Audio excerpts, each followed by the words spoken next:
Olá pessoal, nós estamos aqui reunidos nessa sessão virtual para dar continuidade ao curso de Petrologia das Rochas Magmáticas, nesse que é o segundo semestre de 2023. E a gente está aqui para conversar sobre ambientes tectônicos e, mais especificamente nessa aula, sobre o que são, como se formam os arcos magmáticos continentais. A primeira coisa que a gente tem que definir é, obviamente, o que são esses arcos magmáticos continentais.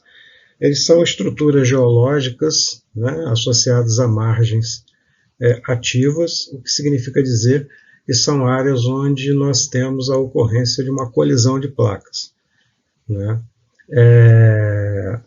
Isso acontece, obviamente, quando essas placas colidem e se instala, por conta disso, uma zona de subducção. Esses arcos, a manifestação deles em superfície se dá sob forma de formação de enormes estruturas montanhosas, por vezes muito longas e bastante expressivas do ponto de vista de altitude, né? E onde também se associa um vulcanismo bastante intenso.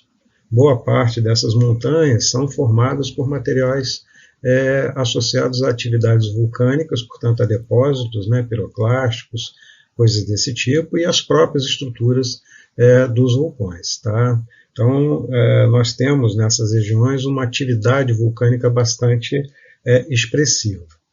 Quanto ao magmatismo, não só o vulcanismo, mas ao magmatismo e à petrogênese, né, que envolve a formação desses magmas, a gente tem que considerar que esses acontecimentos estão se dando fundamentalmente na base da crosta continental, na parte superior do manto superior, e isso gera uma enorme complexidade, porque esses magmas, né, eles vão refletir uma mistura de materiais provenientes da própria crosta oceânica, que está, no caso, subductando, né, da cunha mantélica que se forma, né, exatamente ali na trincheira da zona de subducção, e, obviamente, da placa continental, né, da placa referida à crosta continental que está envolvida nesse processo.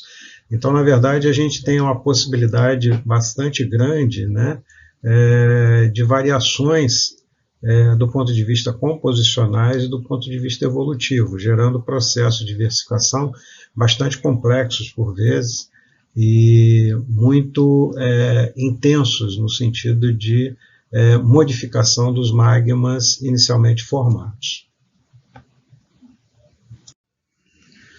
Podemos então, pessoal, assumir, né, que a formação de um arco magmático continental é de extrema complexidade, né, e que vai envolver, nesse caso, né, duas placas de composições, né, de composições químicas e também de comportamentos, né, físicos, né, bastante distintos, no caso uma placa oceânica e uma placa continental.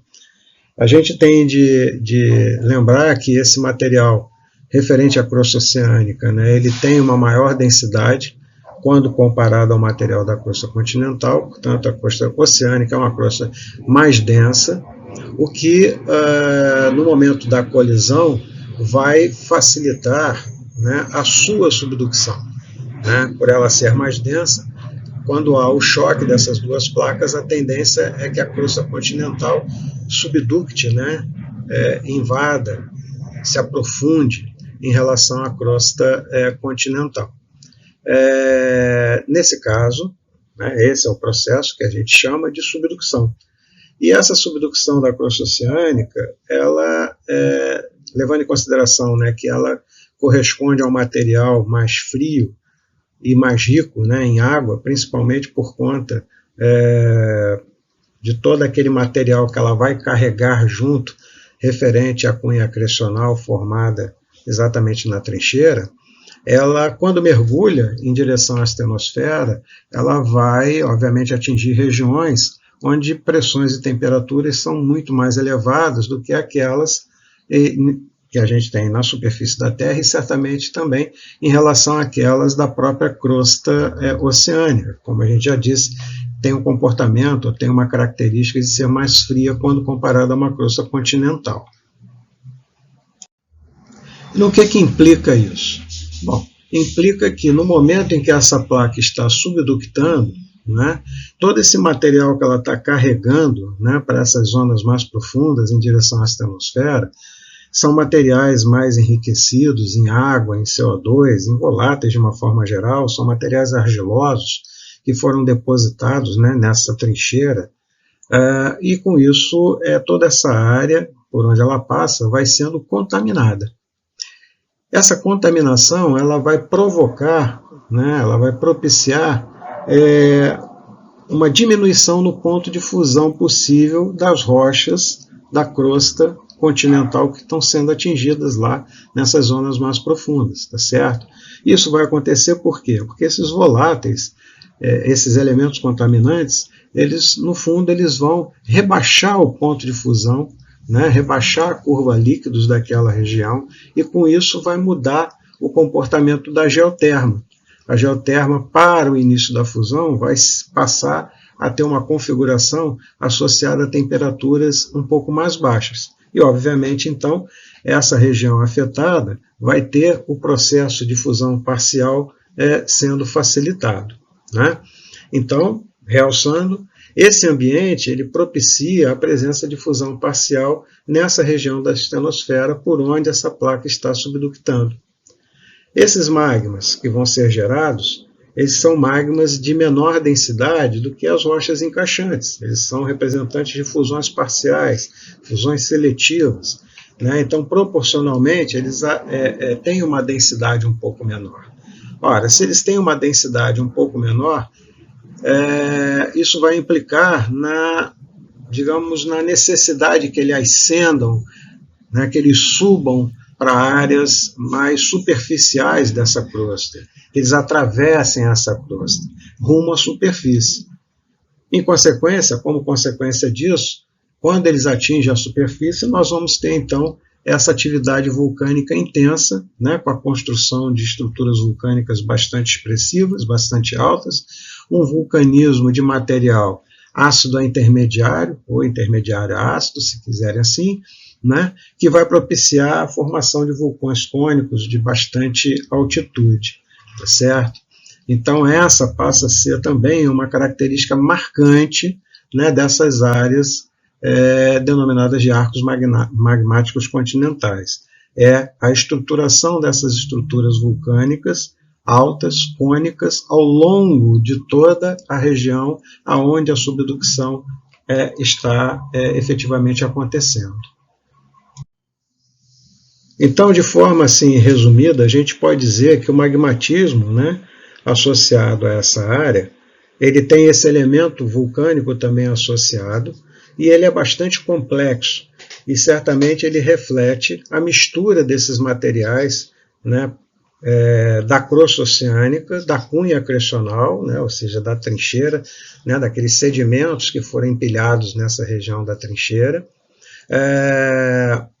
e que, obviamente, vão subductar e vão impactar, vão mudar as condições para a geração de fusão parcial nessas zonas mais profundas, atingindo a base da crosta continental. Exemplos mais clássicos de arcos magmáticos continentais incluem, obviamente, os Andes, aqui na América do Sul, as montanhas rochosas na parte oeste dos Estados Unidos, as montanhas do Cáucaso, né, na região central europeia, e as montanhas associadas às ilhas japonesas. Esses são exemplos, né, de arcos magmáticos continentais que são amplamente estudados, compreendidos e que se transformaram em verdadeiros clássicos, né, no sentido da representação desse tipo de estrutura. A título de representação, né, tem aqui algumas imagens. Aqui uma imagem, né, que é do altiplano boliviano, onde nós temos então a região central ali dos Andes, onde a gente pode observar com bastante precisão, né, digamos assim, As áreas, né, ricas aqui em fumarolas, ó, portanto, a gente tem ali uma câmara magmática, né, nas proximidades, relativamente quente, as estruturas vulcânicas, né, menores aqui já formadas, e essas áreas que são efetivamente as áreas de cordilheira, as áreas mais altas, que também são uma mistura de material vulcânico com material sedimentar, né, material piroclástico e até mesmo intrusões de materiais formados, gerados em zonas mais profundas. Então, um nível de complexidade bastante alto para esse conjunto dessas rochas. Okay? Aqui é a mesma coisa, só que nós estamos vendo o arco magmático lá no Japão. E você veja que a estrutura, né, fundamental, né, da atividade é basicamente a mesma. A geometria da montanha é muito similar. Né? São montanhas altas, tendendo a cônicas. Aqui é óbvio que já aconteceu uma explosão, gerando uma cratera assim, um pouco maior, e a atividade vulcânica associada é muito rica em material volátil. Aqui no Cáucaso, portanto, lá no interior da Europa, né, naquela região ali nas fronteiras da Rússia, a gente vê o mesmo padrão, são esses vulcões de ascensão, cônicos, né, com as crateras já grandes, bem formadas.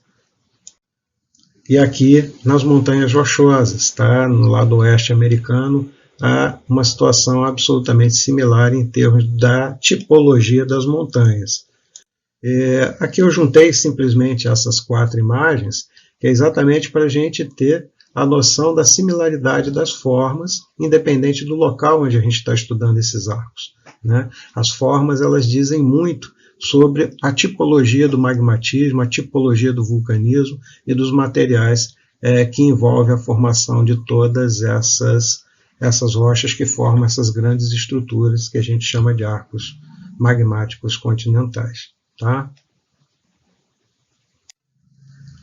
Bom, do ponto de vista geral, a gente pode dizer que uma estrutura padrão de um arco magmático continental, ela pode ser subdividida, né, considerando todos os seus elementos, em 7 porções.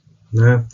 Uma placa, né, subductante, né, ou seja, a placa que está, na verdade, afundando em direção à astenosfera, que é uma composição de uma placa oceânica, uma placa continental, que é aquela que vai ficar sobrejazendo a essa placa oceânica que se aprofunda, a cunha acrecional, né, que seria a trincheira, que é essa zona que vai ser preenchida por material sedimentar, tanto sedimentar marinho quanto sedimentar continental, né, ou seja, os sedimentos que vão entulhar essa zona de trincheira, essa cunha acrecional, uma bacia de fore-arc, que é formada na frente do arco, uma bacia sedimentar, uma bacia de back-arc, que é formada na parte de trás do arco, os próprios vulcões, né, que são a melhor representação desse arco magmático, e lá embaixo, né, na zona mais profunda, a astenosfera.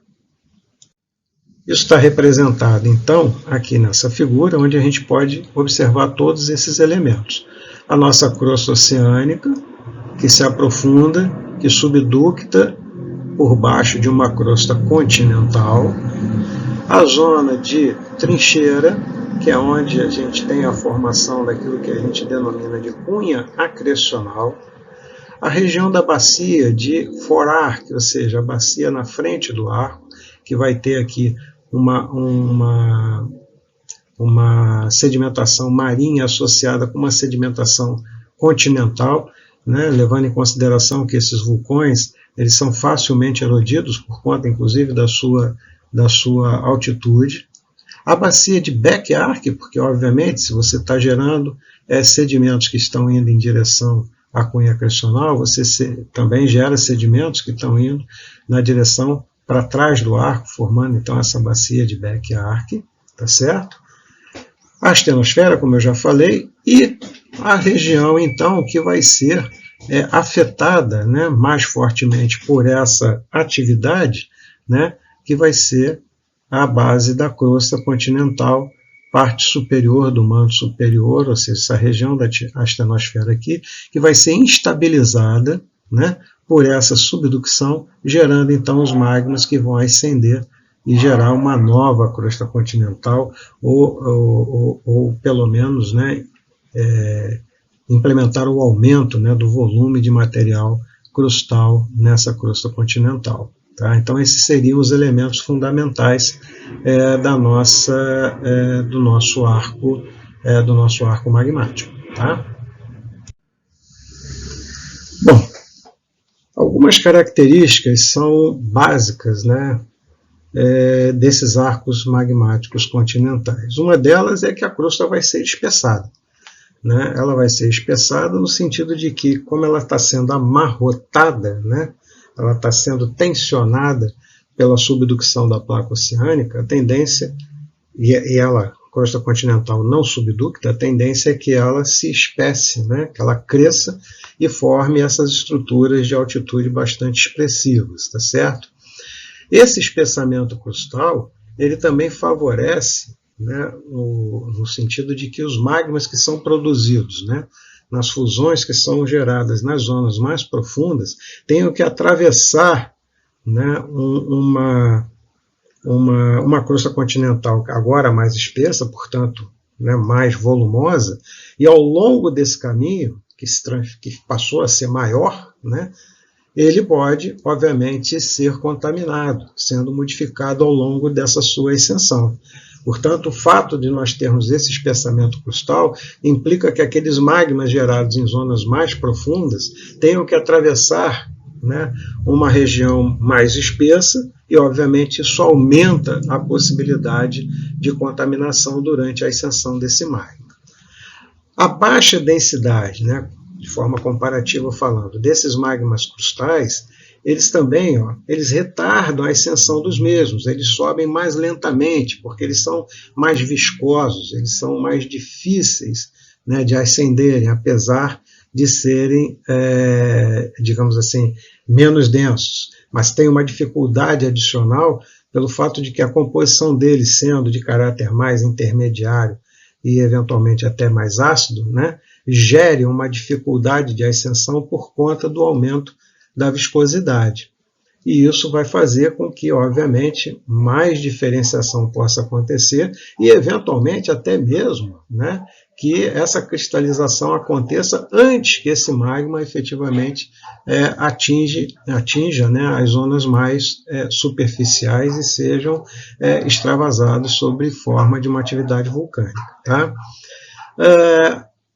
A característica da composição da crosta, né, dessa crosta continental, que tem um ponto de fusão menor, né, e maior nível de hidratação, e a contaminação provocada pela subducção, é que faz, então, funciona como um agente facilitador do aparecimento dessas fusões e dos derivados dessas fusões ao longo do processo de ascensão, tá? Que vão gerar marcadores geoquímicos, né, marcadores petrogenéticos bastante importantes e associados a típicos produtos crustais, tá certo? Ou seja, esse processo de ascensão do material, né, e essa contaminação associada a esse processo, tanto lá na geração quanto na própria ascensão desses materiais, desses magmas, né, eles vão acabar gerando assinaturas geoquímicas que são tipicamente crustais. E nós, obviamente, vamos utilizar isso para fazer uma marcação petrogenética ao longo, para explicar, né, a longa evolução do magmatismo nesses arcos. Classicamente, né, os Andes, né, são espetacularmente bem definidos como uma zona desse tipo. Então, aproveitando aqui imagens, né, de satélite, né, a gente vê claramente aqui essa região mais escura, né, que é a nossa cunha acrecional. Então, nós temos aqui a nossa placa oceânica, nós temos aqui a nossa placa continental, e nós temos aqui a nossa zona de trincheira, né, que é a nossa zona onde a subducção está acontecendo, e a nossa área que vai servir de repositório para uma mistura de sedimentos vindos tanto da crosta quanto da própria placa oceânica, né, uma sedimentação marinha. Aqui é um zoom um pouquinho maior, só para a gente ter a noção clara disso. Isso aqui é a costa chilena, um pedaço da Bolívia, tá? Fica claramente a marcação da zona de subducção, está aqui Santiago, né, nessa região, ok? E aqui nessa imagem de mapa, né, a gente vê a área continental com a enorme quantidade, né, de montanhas, uma verdadeira parede de montanhas. Essas montanhas, na verdade, têm altitudes aí na faixa entre 2.800, 2.900 até quase 7.000 metros, né? Na média, são montanhas na faixa de 5.000 metros, o que é bastante expressivo, tá? Formando, portanto, aqui um cordão, né? Um cordão montanhoso que vem desde da parte bem sul, né? Aqui da América do Sul, até o norte da América do Sul e se propaga pela América do Norte e, de certa forma, poderia ser até emendada nas montanhas rochosas no lado oeste norte-americano, tá? E aqui, só para a gente ter uma ideia, então, dessa estrutura mais clássica, né, tem aqui um esquete mostrando as estruturas principais, né, de um arco magmático. Portanto, nós temos aqui o arco propriamente dito, com sua atividade vulcânica. Atrás do arco, a bacia de retroarco, que recupera a sedimentação que corre para trás do arco. A bacia frontal, que é, né, a nossa bacia de forearc, e a nossa fossa. A nossa fossa, que é a nossa zona de subducção, que seria isso aqui, onde então os sedimentos vindos, né, da área continental se misturam aos sedimentos marinhos, gerando então essa cunha acrecional que vai ser carregada, né, pela placa oceânica subductante e que, ao fazer esse caminho, vai contaminando a placa crustal e rebaixando com isso as condições de temperatura para que essa placa crustal possa efetivamente ser fundida. Reparem que aqui a gente está exatamente na interface, né, da parte inferior da crosta com a parte superior do manto superior. Nós estamos então na astenosfera e é aqui que a mágica acontece, né? A maior parte desses magmas são gerados, né, nesse local e tendem a ascender e, obviamente, podem ter residência na área crustal ou podem ascender diretamente para a formação desse magmatismo extrusivo, tá certo? Portanto, a partir da geração desses magmas, a gente tem tanto a formação de material plutônico, né, que não vai conseguir chegar até a superfície, quanto os materiais que efetivamente vão chegar à superfície e vão extravasar sob a forma desse vulcanismo intensivo, a qual a gente já fez vários relatos. Bom, ao longo de uma estrutura tão longa, né, tão grande, evidentemente que há diferenças no processo evolutivo, né, da tipologia dos magmas gerados e nas idades das rochas, né? Então a gente tem que levar tudo isso em consideração quando a gente tenta ter uma visão mais macro, né, do processo evolutivo. Então, voltando aqui, no slide anterior, a gente estava realçando essa área aqui, né? Está aqui a zona de subducção. Então, aqui as atividades vulcânicas mais intensivas, e essa área, ela é digamos assim, a parte sul, né? A parte sul desse arco magmático. Essa parte aqui em azul seria a parte central desse arco magmático, e essa partezinha aqui a parte norte, né, desse nosso arco andino. E as rochas, aqui pintadas em azul, a gente tem rochas pré-cambrianas, portanto, nessa área central afloram rochas pré-cambrianas e a atividade vulcânica, né, se intrude, né, nela, portanto, a gente tem uma ascensão dessa parte pré-cambriana e esses vulcões estão inseridos, né, ao longo desse trecho. Nessa parte aqui a gente tem toda a formação de material cretácico, né? Aqui a mesma coisa, tá certo? Portanto, são áreas, né, diferentes do ponto de vista evolutivo, né? E a gente, quando estuda essas áreas, a gente vê também que existe uma diferença na composição, uma leve diferença no processo evolutivo e na composição das rochas que formam essas rochas do norte e essas do sul. E também em termos de idade, essas rochas do norte são um pouco mais antigas do que essas rochas aqui do sul, isso muito por conta, obviamente, do processo de fraturamento, de quebra, né, do continente, que obviamente permitiu a geração prioritária de magmas nessa área onde se deu inicialmente a ruptura. Tá? Então essas rochas aqui são um pouco mais antigas do que essas aqui. Outra coisa que influi tremendamente na quantidade de material, né, que possa ser efetivamente fundido, gerado, né, a partir desse processo de subducção, é a inclinação na qual essa placa oceânica está subductando, né? Obviamente, inclinações maiores, elas vão ser facilitadoras do processo de geração de magmas, porque mais rapidamente elas vão conseguir levar, né, esses produtos contaminantes a essas áreas da astenosfera, propiciando então a geração desses magmas. Quando nós temos aqui uma placa, né, oceânica que afunda, mas afunda num ângulo um pouco mais raso, na verdade a dificuldade dela atingir o manto astenosférico, né, a parte da astenosfera que possa ser mais facilmente modificada para a geração dos magmas, acaba sendo um pouco mais difícil disso acontecer. E esses contaminantes, na verdade, acabam sendo perdidos ao longo desse caminho maior, e principalmente porque eles estão interagindo com uma crosta ao longo de um trecho, né, digamos assim, muito maior.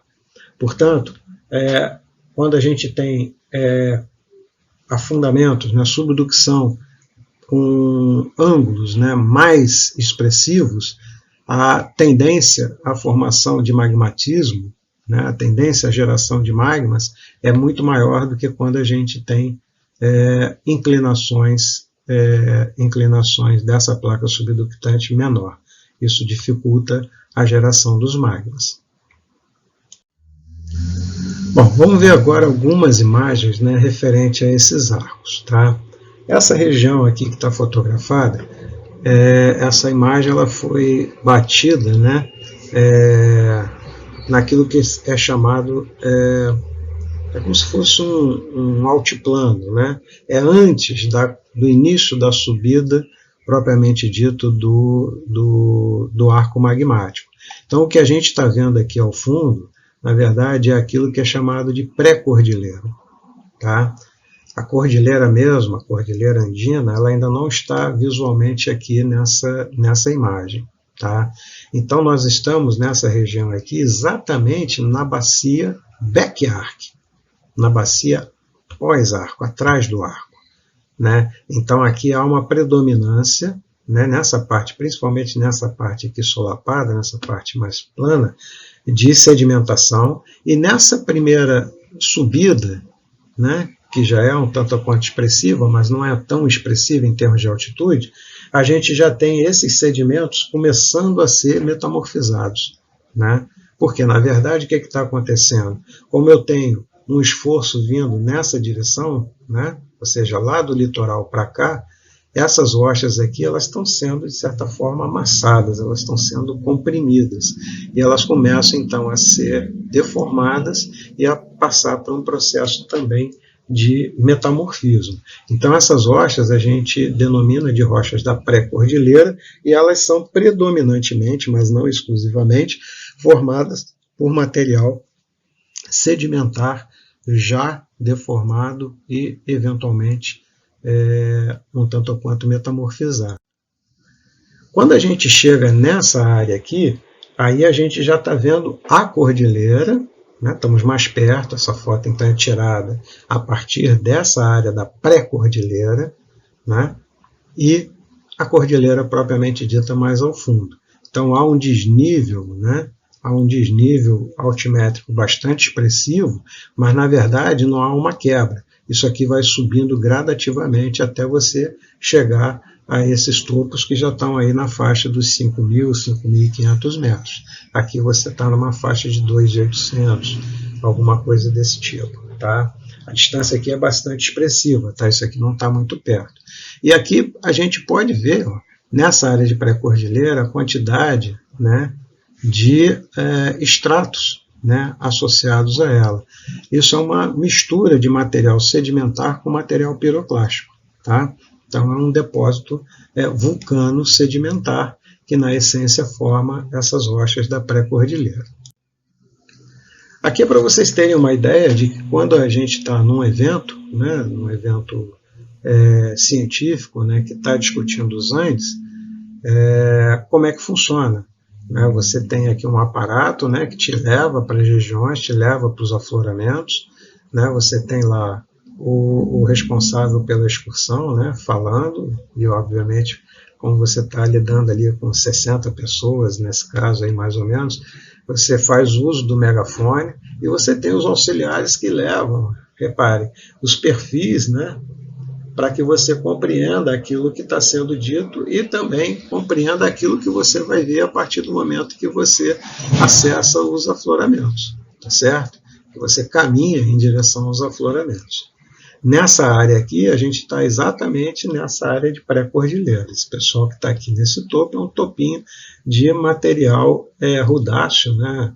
Material conglomerático, um morrinho de conglomerados, onde o pessoal está aqui acima. E lá no fundo, bem distante, a gente tem, então, essencialmente a cordilheira formada. E claro, né, tem sempre um lanchinho ali, porque ninguém é de ferro. Aqui a gente já vê uma paisagem, né, que é típica daquelas paisagens quando você vai se aproximando efetivamente da área andina, né, no caso aqui, né, a gente está nos Andes, mas da área onde você tem essa atividade magmática mais intensiva, né? Então são depósitos vulcânicos, né, variados, os mais variados tipos, são depósitos piroclásticos, são depósitos de tufos, são, enfim, cinzas, tudo misturado, associado a pequenas intrusões de material não necessariamente vulcânico, mas também não plutônico, né, de rochas que seriam ali cristalizadas a profundidades relativamente pequenas, e tudo isso é moldado pela atividade glacial. Como a gente está, né, num nível bastante alto, né, de altitude, né, obviamente você tem a formação de geleiras, e essas geleiras têm um poder gigantesco, né, de moldar superfícies. Né? Geleiras são terríveis no sentido de arrebentar as estruturas e de formar o gelo, né, com a sua dilatação, ele quebra, né, ele provoca um intemperismo mecânico, né, físico, bastante intensivo. Então, muitas dessas formas acabam sendo moldadas, né, pela atividade glacial. Aqui não está tão claro, né, o vale em U, mas a gente vai ver outros exemplos em que isso fica bastante claro. Aqui então a gente já tem, né, a borda, né, da área da cordilheira propriamente dita, né, aí com neve. Aqui a gente vê, né, material vulcânico, mas material fino também. Esse material mais fino aqui já retrabalhado, né, por agentes intempéricos, né, físicos e químicos, tá certo? Pela atividade do gelo. Repara que a gente tem, né, estruturas muito bem caracterizadas, né, muitas delas formadas exatamente já pela ação das geleiras que vão se posicionando, né, nesses vales, e com isso vão alargando esses vales e formando os tais vales em U, que a gente vai ver já daqui um pouco, e com isso vai gerando, né, essas estruturas de vale-pico, vale-pico, vale-pico, que a gente também caracteriza nessa imagem. Aqui é a mesma coisa, né, a atividade da geleira lá no topo do depósito, né, aqui é um depósito piroclástico bastante expressivo. Aqui uma geleira, apesar dessa cor, ela é conhecida mesmo como geleira negra, tá? Tem muito material em suspensão. Quando você pega a água dela, né, ela é clarinha, mas quando você olha de longe, tem tanto material em suspensão, tem tanta cinza, tem tanta argila em suspensão proveniente da alteração dessas rochas, né, que ela fica com esse aspecto escuro, né, e as geleiras que ficam lá no topo, né, dessas montanhas com os depósitos vulcanoclásticos aqui associados. Outra característica importante associada a essas áreas são os lagos, né? Os lagos andinos, né? Lindíssimos, né? Com uma cor exuberante das suas formações, e esses lagos, eles obviamente são formados e são enchidos, né? pelo degelo, tá certo? E há regiões assim que você tem uma quantidade de lagos absurdamente grande, né? Essa na região ali das proximidades de Bariloche, né? São lagos muito bonitos, são regiões muito bonitas que intercalam então toda essa atividade de represamento dessa água que flui, né, das montanhas a partir do degelo, né? E que ficam condicionadas a esses vales, tá? Aqui, né, a gente já tem, né, isso aqui é muito comum, né, a gente observar os picos, né, eles são sempre com picos bem definidos, né, e muitos picos definidos, né. Muitas vezes cada um desses picos aqui representam um neckzinho vulcânico, tá certo? Ou uma parte de uma estrutura vulcânica preservada. Aqui, na verdade, você tem uma craterazinha circular, né, e cada picozinho desse está no limite, né, desse círculo da cratera. Aqui, classicamente, você tem esses sedimentos já fortemente deformados, né? Sedimento só não, né? É uma sequência, no caso, vulcanoclástica, né? Então tem sedimentação, mas tem material vulcânico também, mas já fortemente deformado, né? Fortemente deformado,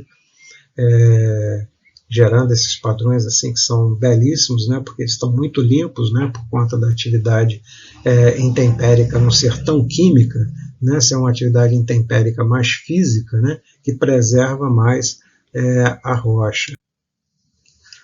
Aqui já um valezinho mais ou menos caracterizado, mas a gente ainda vai ver um melhor, e aqui uma imagem, né, do pessoal reunido na entrada, né, do parque que leva ao pico do Aconcagua. O Aconcagua é a maior montanha, né, da América do Sul. Na verdade, não só da América do Sul.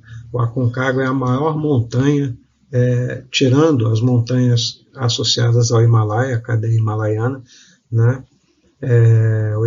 No caso, o Aconcagua é o pico mais alto, com quase 7.000 metros, e a gente estava aqui na entrada o pessoal estava na entrada do parque.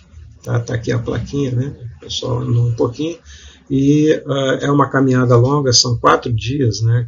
Quem se arrisca a fazer a caminhada até a base do Aconcagua, são 4 dias de caminhada, uma caminhada bem puxada, você sai aí de 3.000 metros para 5.000, você precisa ter preparo físico, precisa estar preparado, né? Porque o nível de oxigenação vai diminuindo ao longo desse caminho. E aqui um típico vale, né, glacial, né, em U, né? As geleiras elas se posicionam, né, nesses lados, formando as suas morainas laterais, né? A moraina central estaria aqui na frente, que já foi levada, e ela deixa como registro esses vales em U. Então isso é uma típica atividade, né, de formação, né, de um vale em U por uma atividade glacial. E nesse caso aqui, toda ela em cima de material vulcanoclástico, tá? Associado à formação, à subida dessa cadeia montanhosa que é os Andes. Aqui, voltando um pouco, a gente estaria lá naquela situação do back arc, lá antes da pré-cordilheira, né? Então são depósitos conglomeráticos, né, muito mal selecionados, né? A gente tem um pouco de tudo. Varia tanto a tipologia da rocha, quanto varia, na verdade, o tamanho do material. A gente tem desde as argilas até blocos aqui de 30, 40 centímetros, né, que formam, então, essa parte inicial da bacia de back arc, né, dessa bacia de back arc. Nesse caso aqui, isso aqui é um sedimento, né, uma rocha sedimentar, um conglomerado, mas ele não está deformado. Mas logo adiante, a gente vê isso aqui. Lá adiante, que eu digo alguns quilômetros, né? Mais adiante, a gente vê essa situação, onde essa rocha, né? Onde esse conglomerado, né? Já foi agora milonicizado, né? Ou seja, já está numa área em que a intensidade da deformação, né?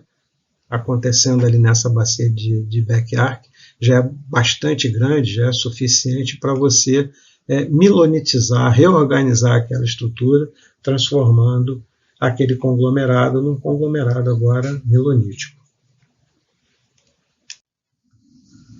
Continuando aqui com mais algumas imagens, né, a gente vê aqui, no caso, um vale glacial bastante profundo, né, bastante cavado, em V, ou seja, ele é um vale glacial, entre aspas, né, novo, ainda não houve ali o processo de transformação desse V, né, numa estrutura mais aberta, que geraria um vale glacial em tipo clássico, tá certo?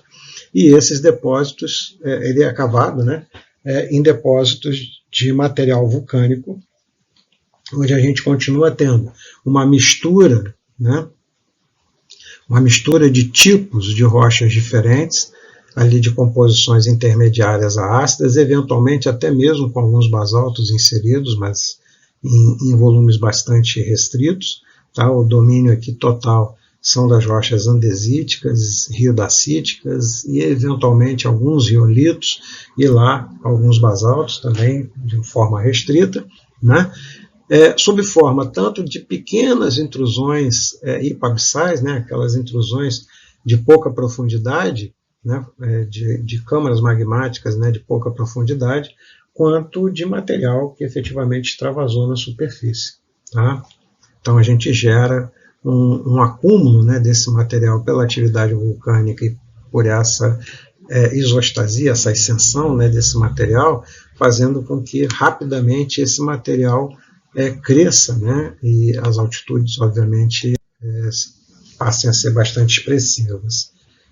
Aqui uma rocha típica dessas que a gente pode encontrar lá, né, então um andesito, um riodacítico, porfirítico, esses pórfiros aqui são de feldspato, né, numa matriz afanítica ou microfanerítica, né, isso aqui, o esverdeado já é por conta de um processo de alteração, né, hidrotermal, né, mas essa é uma rocha típica que você encontra nessa região, variando sempre essa composição, né, de andesito até riodacito. A diferença fundamental é na quantidade de K-feldspato presente, né? Quando você tem mais K-feldspato, você está indo para composições geodacíticas. Quando você tem menos, você permanece nas composições andesíticas. Aqui um depósito, né, de tufos vulcânicos, né, e formação de ignimbritos, né, que são estruturas bastante complexas, né, são estruturas de sedimentação a partir de material piroclástico, né, bastante complexa. Junto a essa sedimentação, né, é uma sequência vulcanoclástica, né, portanto, junto a essa sedimentação, a gente tem também o posicionamento, por vezes, de alguns diques, né, alguns diques subhorizontais, tá, que levam à formação desse tipo de estruturas. Ignibritos, eles são associados quase sempre a produtos de derivação um pouco mais ácida. Portanto, são nessas áreas, né, que a gente tem maior chance de encontrar riodacitos a riolitos, tá certo? Daí até essas cores um pouco mais avermelhadas, né, fruto desse enriquecimento no K-feldspato. Essas áreas, né, de arcos magmáticos, elas também são importantes repositórios, né, de depósitos minerais, né? Então, aqui tem só um exemplo, né, de uma mina abandonada, né, onde já se prospectou enxofre, enxofre zinco, se não estou enganado, mas dentro desses arcos magmáticos, depósitos de cobre, chumbo zinco, enxofre, de arseniatos, de molibdatos e prata, terplatino um pouco, são bastante comuns. Portanto, em certas regiões, dependendo do tipo de atividade vulcânica que você tem e do tipo de magmatismo, né, intrusivo que você tem, você pode ter uma riqueza mineral bastante importante a ser explorada. Aqui um outro vale glacial, né, esse bem clássico, né, um vale enorme, tem uma estrada aqui, ó, passando aqui bem aqui no meio, né. Esse é um vale glacial muito característico, um vale em U bem característico, com essas laterais, né, de antigas morainas bastante inclinadas e retificadas. Hoje isso aqui é tudo sedimento mais ou menos médio, fino, não compactado, né? Ainda tem neve, obviamente, mas você já não fecha uma geleira nessa região aqui, tá? Essa é uma feição, né, herdada talvez da última glaciação, aí, coisa de 25 mil anos atrás. Bom, arcos magmáticos continentais, eles também podem ser caracterizados pelas rochas intrusivas que a eles se associam. Eu escolhi para falar sobre isso de um local de uma beleza esfuziante e que caracteriza bem esse magmatismo,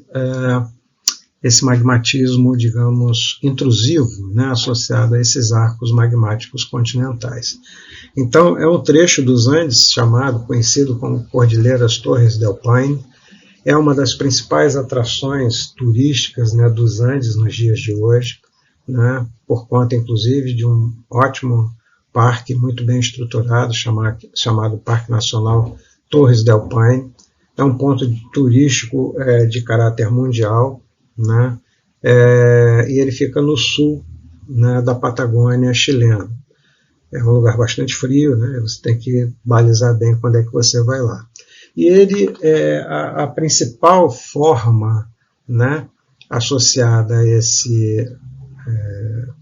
a essa beleza, né, que impacta quem tem a possibilidade de ir até lá, ou já viu isso em fotografia, é a existência de 3 picos, 3 pináculos, né, com cerca de 2.600 metros de altura, né, que tem formas muito peculiares e que se destacam, né, daquela paisagem por conta de suas cores, né, e por conta de uma interdigitação, né, de faixas rochosas que correspondem a tipos, obviamente, de rochas diferentes e que fica muito visível para quem os consegue observar, né.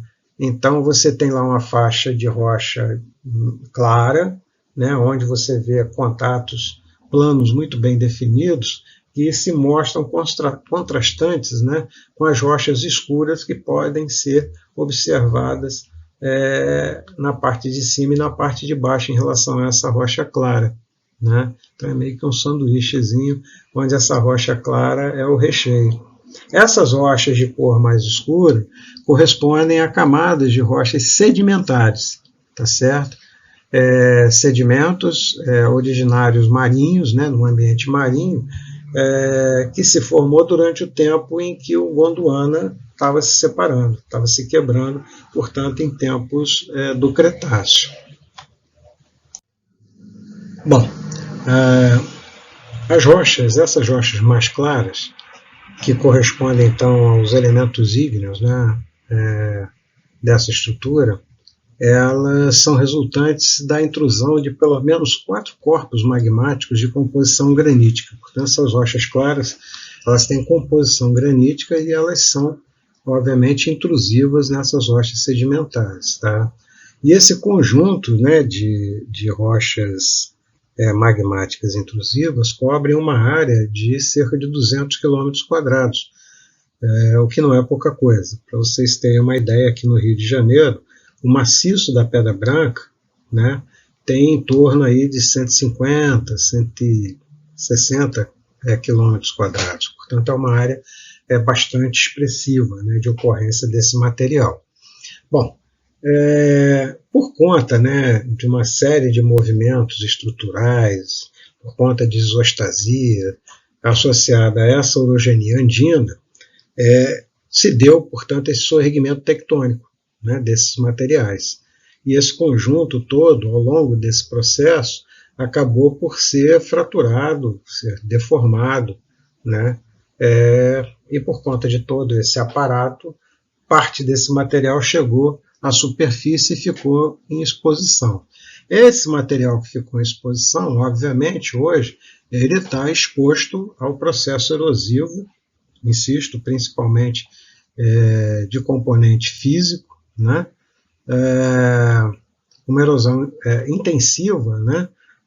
Na sua superfície, que está associada a atividades de vento, de água e de gelo. Tá? A gente tem ainda que há 12, 17 mil anos atrás, portanto, aí no Pleistoceno, essas rochas, né, o conjunto, né, tanto as rochas magmáticas, ígneas, quanto as rochas sedimentares, elas foram afetadas, né, de forma diferenciada a esse intemperismo. Isso é mais ou menos óbvio, né? Em função da sua resistência, né, da sua qualidade, algumas rochas são mais facilmente alteráveis do que outras, né? Isso efetivamente aconteceu. Para a formação aí desses pináculos, tá certo? E esse período, né, pleistocênico aí de 12 a 17 mil anos corresponde, né, fundamentalmente à atividade glacial local, a última atividade glacial local mais intensa. Tá? Então a gente pode assumir que foi essa ação, né, do gelo que modelou esses pináculos, tá certo? Formando aquelas formas regulares dos picos e dos morros que a gente já vai ver aqui em imagem. Isso acabou por configurar assim, um conjunto, né, de uma beleza absurda. Né? O negócio é realmente muito bonito e muito particular. Né? Não existem outros lugares assim no mundo com características similares. Então está aqui o exemplo, né, das Torres del Paine, né, muito claramente a rocha escura, né, e muito claramente a rocha clara, aqui no caso dando para ver inclusive, né, o topo e a base, né, da nossa intrusão granítica, tá certo? Né? Isso aqui está em ângulo diferente, né? Então esse topo aqui é o mesmo que esse topo aqui, e essa base aqui é a mesma que essa base aqui, e aqui está um corpo granítico intrusivo.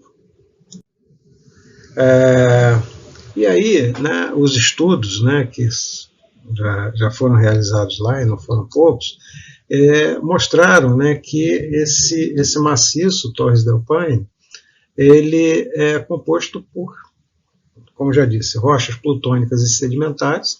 A rocha plutônica é um granito e a rocha sedimentar basicamente um folheiro. Né? Na parte mais ocidental, né, além de rochas graníticas, né, a gente tem outros tipos de rochas plutônicas intrusivas e também uma variedade de rochas sedimentares além, né, dos folheiros. Então, nessa região mais ocidental, né, são observadas ainda gabros e dioritos, além do material granítico. Isso, obviamente, em relação às rochas magmáticas, e também de arenitos e argilitos relacionados às rochas sedimentares. Aqui mais uma visão. Uma outra coisa que é muito característica do local é essa lagoa, né? Então aqui os 3 pináculos, tá certo? Né? Então uma região realmente de uma beleza bastante esplendorosa mesmo, eu diria. Né? E aqui, ó, a gente consegue ver nessa imagem mais ou menos a marcação. Está aqui, ó, uma intrusão granítica, que ele chamou de granito 1, que é a parte mais félsica, mais clara. Um granito 2, ó, dá para ver aqui uma transição, né, nessa faixa aqui. Um granito 2, que é uma coisa mais de granito a granodiorito, né? E um granito 3 aqui um pouquinho mais afastado, e já são coisas que vão caminhando então para essas rochas dioríticas. Tá? Então essas seriam digamos assim, os pináculos, né? A Torre Central, a Torre d'Agostini, a Torre Monzino, né? Que formam efetivamente essa grande estrutura. E aqui, ó, essa mancha escura, né, que corresponde, portanto, aos sedimentos, né? Aos sedimentos, nesse caso aqui, os folhilhos. Tá? Então, essa seria a estrutura básica dessa intrusão. Aqui só algumas visões, né, da entrada do parque, a caminhada, uma caminhada de mais ou menos 3 horas, você chega naquela lagoa, tá? Chega nessa lagoa aqui, né? As torres estão aqui no fundo, tá? Aqui bem de longe, né, bem da entrada do parque, já dá para ter uma ideia da presença, né, dessas torres. Aqui é a mesma coisa, você chegando mais perto, a lagoa está aqui no fundo desse vale aqui, né? Tá? Então aqui, às vezes, né, o clima não ajuda, né, o tempo, né, varia muito lá, então às vezes as torres estão escondidas atrás de névoa, né, mas pode ser que você chegue também num dia como esse, um dia bastante claro, onde então você vê todo esse conjunto, né, inclusive a parte da geleira. Estão aqui os sedimentos escuros, estão aqui as rochas graníticas, tá certo? E está aqui a lagoa. Aqui, ó, só para vocês terem uma ideia de dimensão, aqui bem embaixo tem um monte de pessoinhas aqui, ó, tá? Então, só para vocês terem aí a noção, né, do tamanho disso, do tamanho dessa lagoa e do tamanho desses pináculos, tá? Aqui mais uma imagem. Aqui a lagoa está bem vazia, né? Normalmente, quando você chega realmente no período de degelo, isso aqui sobe mais ou menos até mais ou menos esse nível aqui, e onde esse rapaz está aqui fazendo pose fica debaixo d'água, e aqui os pináculos ao fundo. Tá? É uma paisagem realmente bastante incrível. Aqui, olhando, né, de longe, né, mas pegando aí um pôr do sol, e o pôr do sol realçando exatamente ali a região do contato entre o granito 2, né, chamado, e o granito 1. Não é?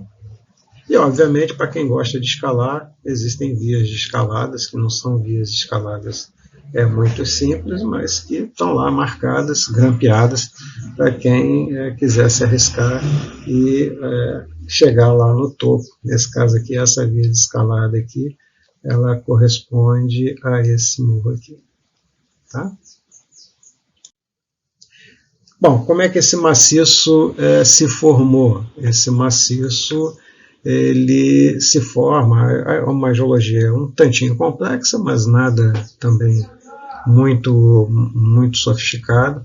Fundamentalmente, né, são essas intrusões graníticas, né, têm a forma de lacólitos, né, que são basicamente estruturas intrusivas, onde você tem uma interdigitação, né, com a rocha encaixante, tá certo? Uma intrusão que abre um espaço, né, entre as camadas dessa encaixante, no caso ali sendo rochas sedimentares. Isso foi relativamente facilitado, né? Então você primeiro tem o posicionamento das rochas menos evoluídas, daqueles gabros e dioritos, né, das rochas márficas.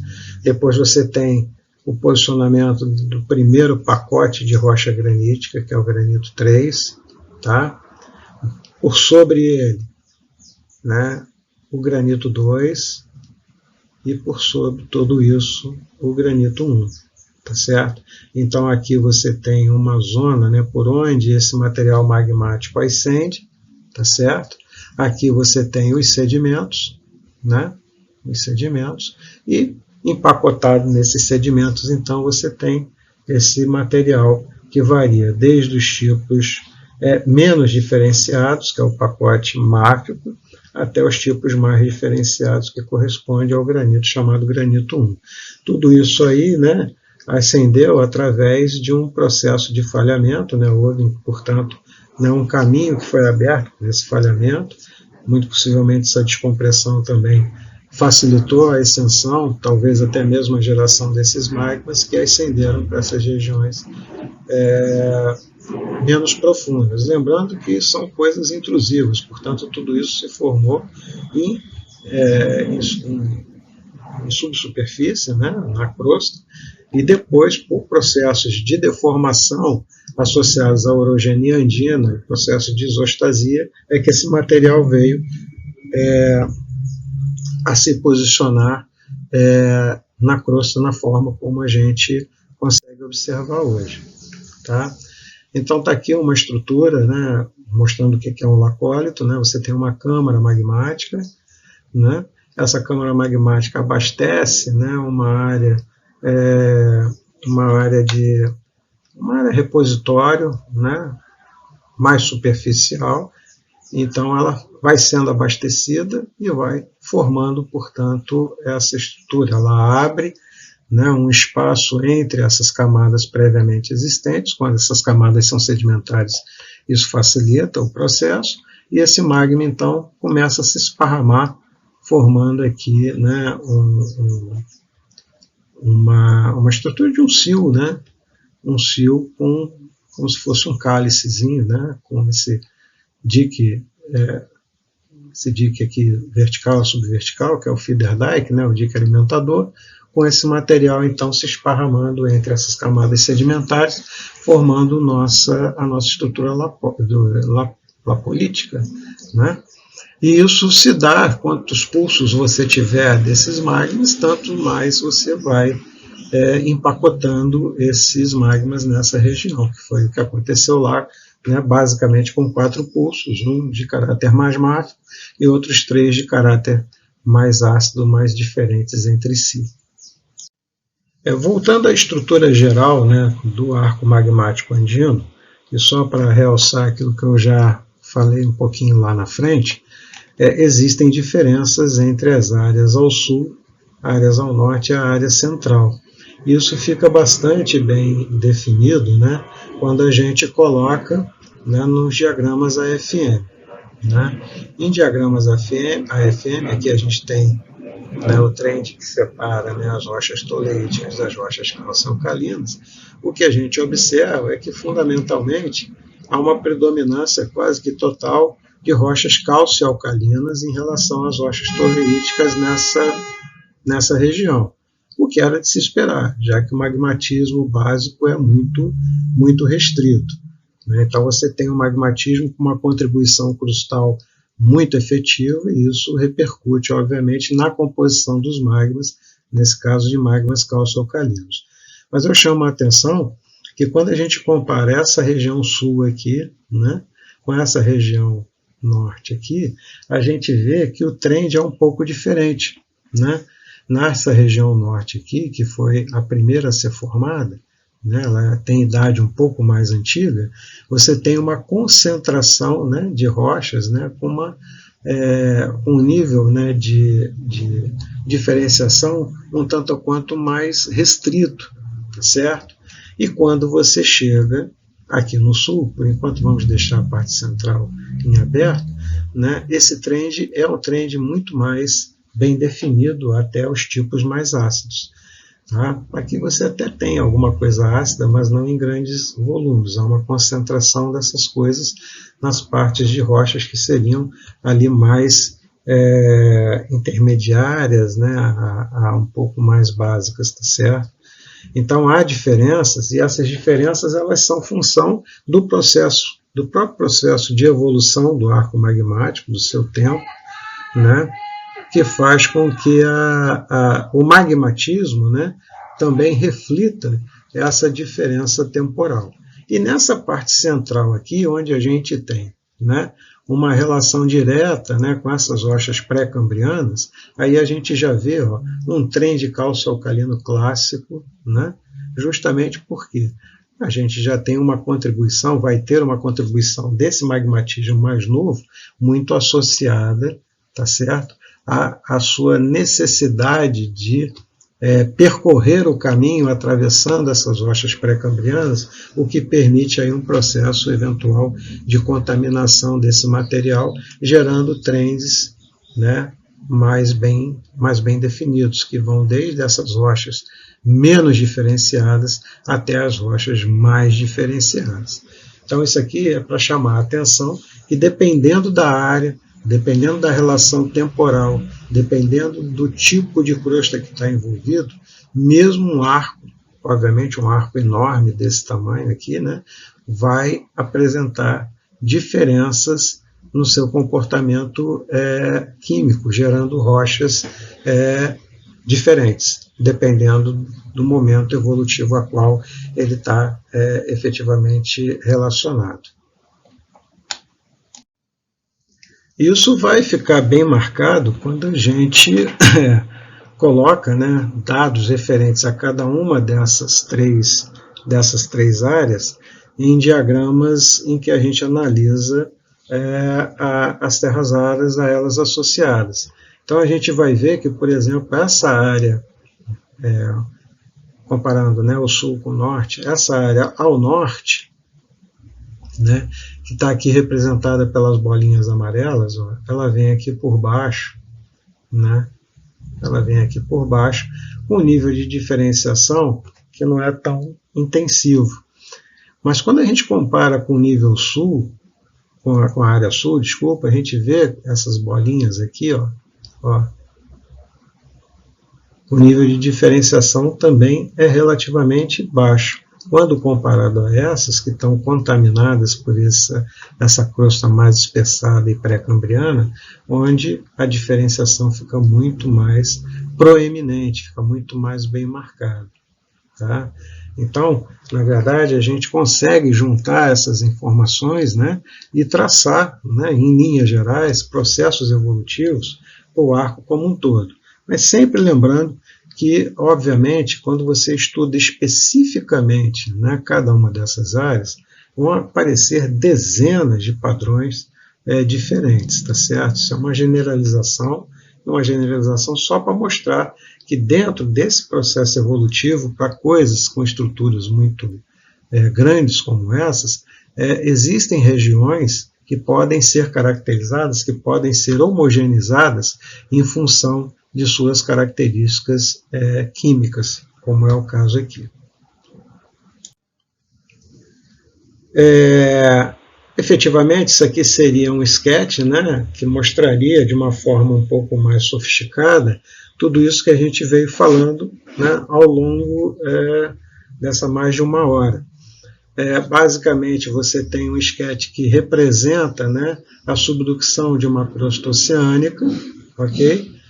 Por baixo de uma crosta continental, e você tem aqui, né, as geotermas marcadas, mostrando como elas podem ser redirecionadas, redimensionadas, o que gera a facilitação, né, para fusões parciais, que especificamente podem gerar magmas, que podem ascender e se posicionarem na base da crosta, e se posicionando na base da crosta geram uma pluma de calor que podem fundir a base da crosta, e esses magmas esses magmas gerados a partir dessa fusão da base da crosta começam a ascender e efetivamente formarem, junto com parte desse magma gerado lá embaixo na estratosfera, formar o nosso arco magmático continental.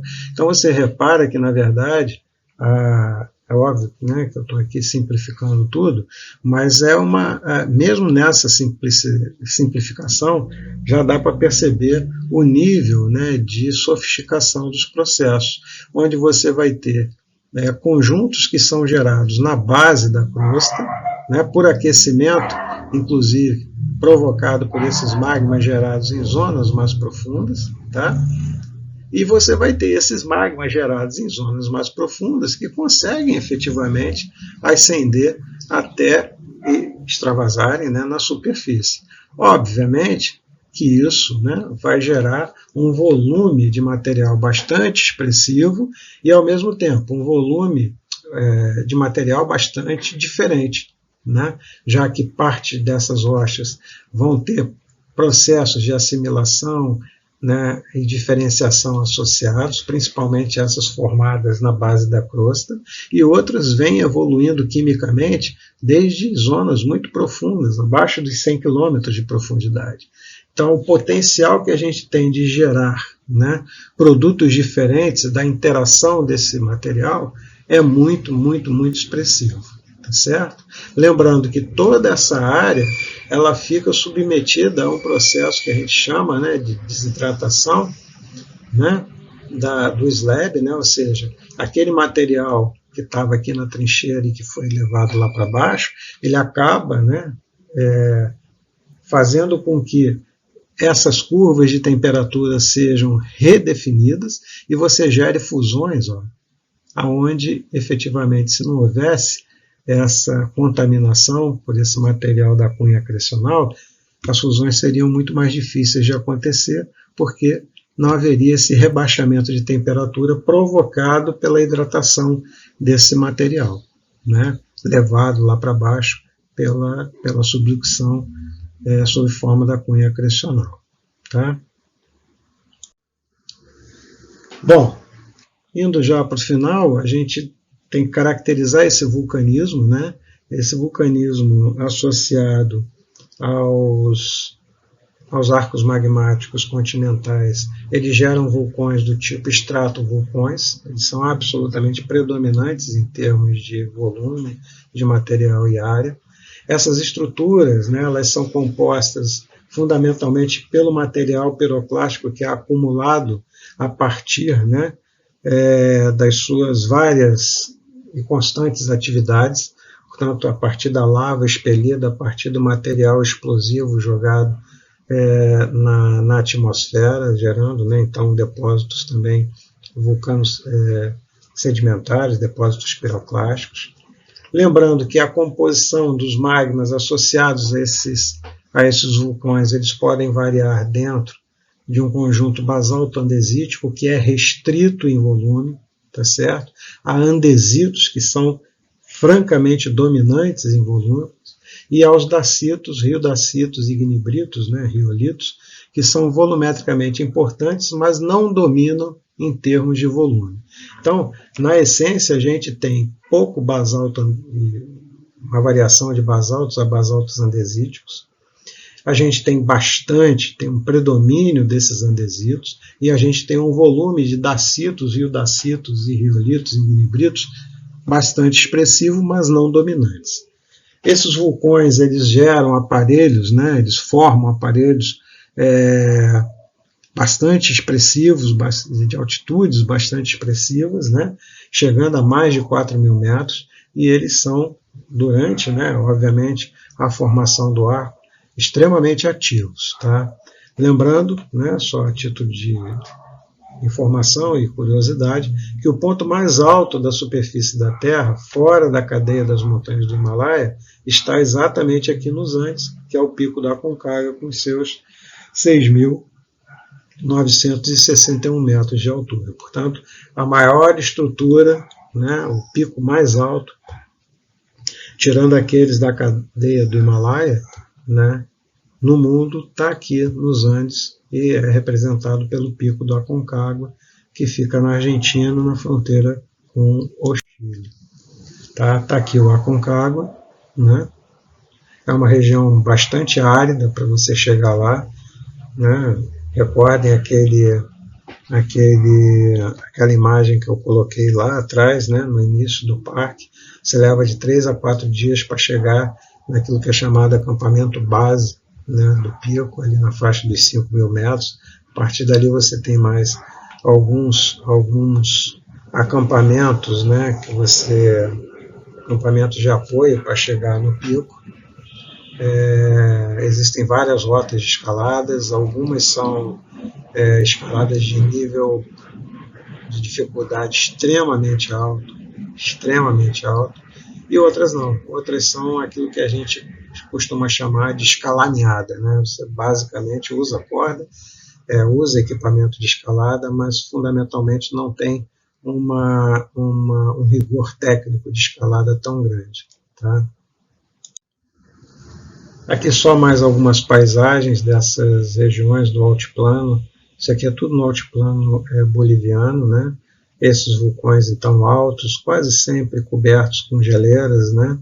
Na parte mais alta dele, né? Existem, né, nessas áreas desérticas alguns lagos muito grandes, o que provoca uma ocorrência, né, de uma fauna bastante exclusiva de todas essas regiões, com as lhamas, as vicunhas, né, os flamingos e coisas desse tipo. É uma fauna adaptada a viver nessas áreas de grande altitude, né, de 4 e 5 mil metros de altitude, regiões realmente isoladas, muito pouco modificadas pela ação antrópica, até pela dificuldade de se viver a essas altitudes, né, e de uma beleza inóspita, né, que chama muita atenção. Aqui mais alguns exemplos, né, desses vulcões. Aqui uma corrida, né, uma corrida de lava.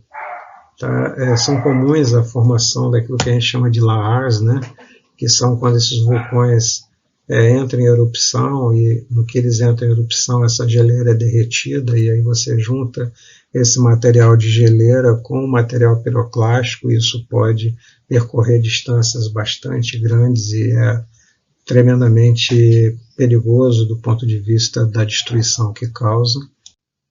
E aqui só para mostrar, né, que são estruturas às quais essas estruturas vulcânicas há que se ter permanente atenção, né, porque são vulcões explosivos, são vulcões que geram um volume de material piroclástico, um volume de cinzas, um volume de material gasoso muito expressivo e que podem atingir regiões bastante longínquas e podem também se concentrar em níveis da atmosfera bastante alto, causando uma série de intercorrências em função disso, que vão desde a desvio ou paralisação, por exemplo, de tráfego aéreo, né, como dificuldades, né, para a agricultura, né, quando esse material, por exemplo, fica muito tempo em suspensão no ar, e com isso você muda digamos assim, o ritmo, né, das estações, cria um efeito estufa particular ali. Isso pode ser muito prejudicial às populações que vivem nessas regiões afetadas por esse tipo de vulcanismo, tá bom? Então é isso que a gente tinha aí para comentar sobre esses arcos magmáticos continentais, é isso. Espero que tenha atendido aí a curiosidade de vocês. Até uma próxima oportunidade.